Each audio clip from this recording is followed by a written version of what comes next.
Welcome to the Glenn Beck program. Hello, America. We are approaching what I call the trilogy of holidays.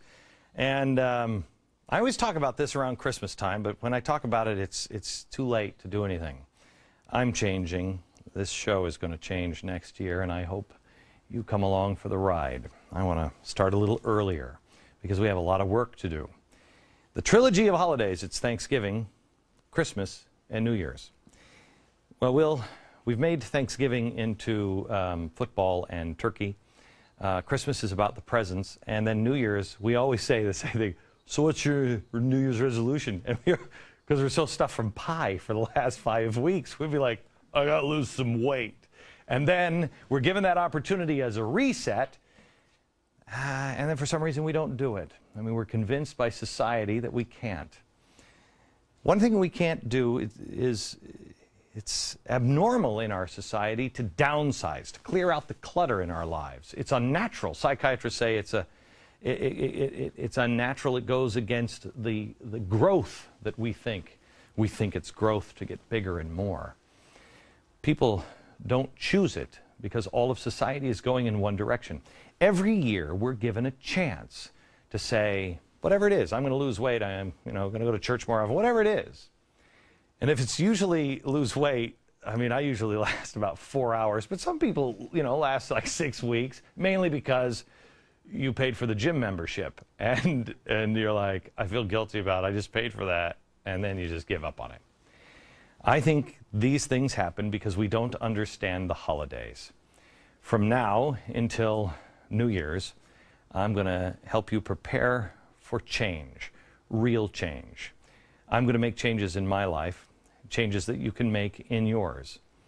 By 2012, come with me for just a second. By 2012, I hope this would be the winning slogan in America. Yes, I can. And it begins tonight.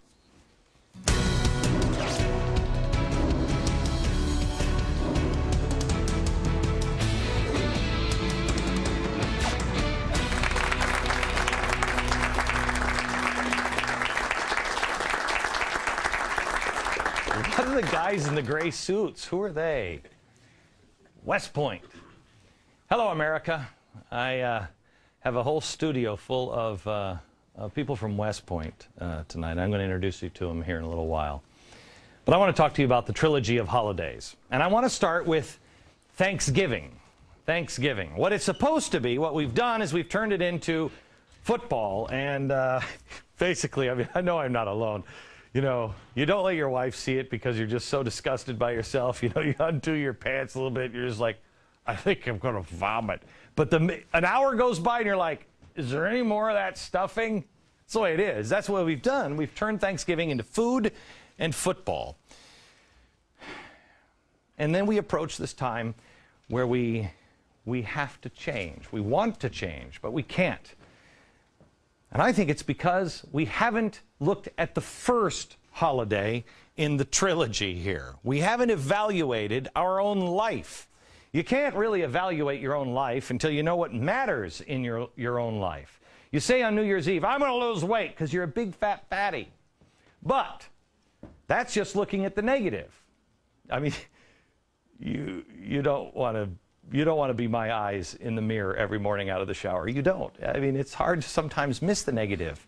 We look at the negatives and the problems daily on this program. But I'm going to start looking at some of the assets next year. We need to do that in our own life as well. I think that's what this holiday is really all about. Split the word. Don't make it a compound word. Split it. Thanks and giving. Okay? So what is it that you're thankful for? Just take the first half of the word. What is it that we're really thankful for? Is it your country, your freedom, your house, your family? See, I think this is the problem. This is a problem in Washington. This administration has not looked at our assets. Everybody in Washington, both sides, they'll say, oh, we're going to fix the problem. But they leave the biggest asset out of the solution. What is the asset? What is the biggest asset this country has? Is it our wealth? It's our people. People are the biggest asset you have. And we leave that out. Why would we do that? How could we possibly solve a problem? Now look at the second half of the word, giving. What are we giving? Are you giving your time? I have a hard time with that. Man, I go to do charity stuff. I hate it. I hate it so much. I get into the car and my wife's like, "You gotta go over." And I get in the car and I hate it. We went and we worked at a homeless shelter. And I was just like, oh, I have so many. Every time I give service, every time on the way home, I say this, and my wife she just started just looking at me now. She don't even say anything. I'll say, "We should do this more often. I don't know why we don't do this. I feel so good." Now she just does this to me. Really? It feels good to give. So you're giving time, you're giving money, energy, backbone. Some give their lives. I've never been asked to give my life. I think I'm too much of a chicken. I don't know. I can't even fathom what it is like to be in war. This week it was Veterans Day. And we tonight have a whole audience full of someday veterans. The country's best and the brightest. It is not easy to get into West Point. And yet our country, somehow or another, why West Point? You should have gone to Harvard. Have you ever been to West Point?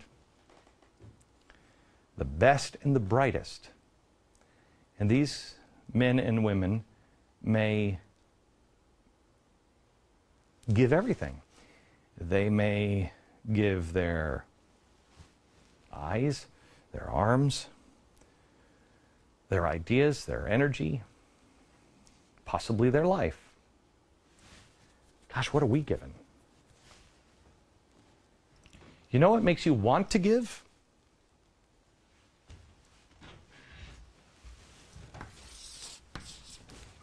Gratitude. The thanks part makes you want to give. I can guarantee you, I haven't talked to them yet. I'm actually going to spend some time with them after the show tonight. But I can guarantee you that they know exactly why they're serving. They know what they're serving for. If they haven't, you guys might want to reconsider your decision. Every soldier I've ever met, everybody in the military, they are serving for a specific reason. It might be different for everybody, but they have found something about this country that makes them want to serve. They are grateful, they are thankful for something, and so they are giving. Another word for giving is service. And when I thought about this earlier today, I thought service is an interesting word because you ask somebody in the service, "I'm in the service." Really? Doesn't that seem like an incomplete sentence? I'm in the service. Of what? In the service of what? In the service of their country. What are you in the service of? You're in service of what? Your country? Your God? Your family? Your children? Your house? Your car? Your debt? What is it? Because you are in the service of something. What is it? If you are truly in the service of your country, then I think maybe it's about time our country says, thank you. I am going to try very hard to not get overtly political here, because then everybody in the military always has to go, "Oh no, don't look at me. I neither agree or disagree." So keep the cameras on me here for a minute. There's a group of people that are serving our country, and they are Well, I was going to say they're not wearing a uniform, but they are. They're all wearing blue suits and red ties. And the blue suits and red ties, a lot of them have been great. A lot of them stink on ice and have caused a lot of our country's problems. And then there are those in the military service who allow amazing things to happen. They don't force things to happen. They allow amazing things to happen. The biggest service they render for their country is not going out and fighting and possibly dying. It's that they stand guard to allow us to be protected enough to have amazing things happen. Now, what are we doing with our freedom and our time that they stood or will stand on the wall to protect so we can do something? Well, what is it we're doing? Gosh, look what they're giving. Are we thankful for what we have? A way to give is to do something important with your time, with your freedom. I want to show you this. This is phenomenal to me, and I address a little bit of this in the book Broke, which is the plan to restore our truth, our trust, and our treasure. But you can't. Everybody focuses on how do we get out of this giant debt. You cannot get out of this debt. You cannot get out of the box we've created for ourselves. Certainly cannot do it if you don't have truth, if you don't have honesty. If we don't restore ourselves first. But there are things in here to restore our treasure. There are simple things that we can do. There are common sense things that we can do. And one of the things that I address is the obscene amount of money that we are paying our politicians in Washington. I want to show you. This is the average guy in the U.S. Army. In the Army, they serve for 4 years. They get out with a specialist. As a specialist, they make $22,676. 4 years. Pick up a gun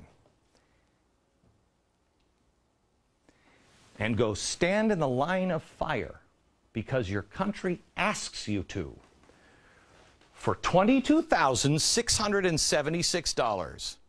They ain't doing it for money. The average American makes $50,462. That's your salary. The average American, $50,000. Now here's where it gets good. The average salary of a federal employee, you know, the ones who can never get the paperwork right.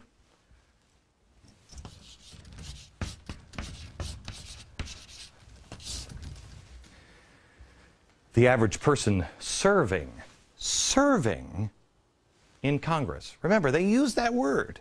They don't have a job. They're serving in Congress. This is their master. This is the defender of what they're serving, the ideas of the Constitution. This is the guardian that protects them as they're supposedly protecting the Constitution. This is their master, we the people. How much are they serving? How much do they get paid in the service? This, by the way, is not an average salary. This is what they all get. This is the basic salary.